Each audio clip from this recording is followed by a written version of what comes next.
exchange of culture, exchange of language. Today we have seen governor speaking in Tamil. How you see the culture of the exchange between the two? See, Prime Minister is having a greater vision about Ek Bharat Shrestha Bharat.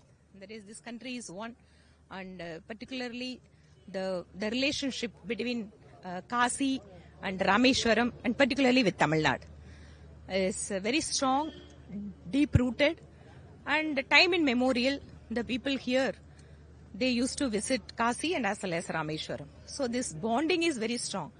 So to exhibit that, Prime Minister has announced this Kasi Tamil Sangamam, and every year, thousands of Tamil people who are visiting Varanasi and who are visiting Ayodhya and taking part in all the cultural activities and enjoying the food, language, everything, and the people's warmth.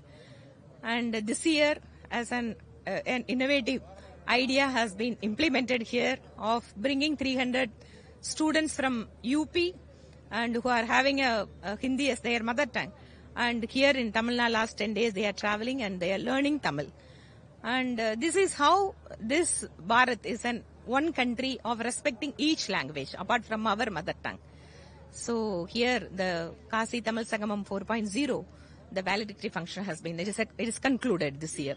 So today our Honorable Vice President, as being the chief guest, who spoke about that, how particularly that Varanasi Kashi Vishwanatha Mandir, how the Tamil community is closely associated with that daily rituals. That also he spoke about it.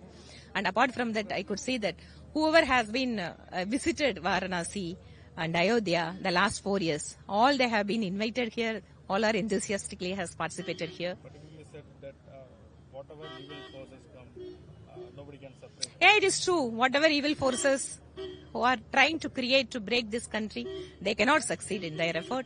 And for a time immemorial, this country is not by geographically united. It is culturally and emotionally. Historically, it is a united country.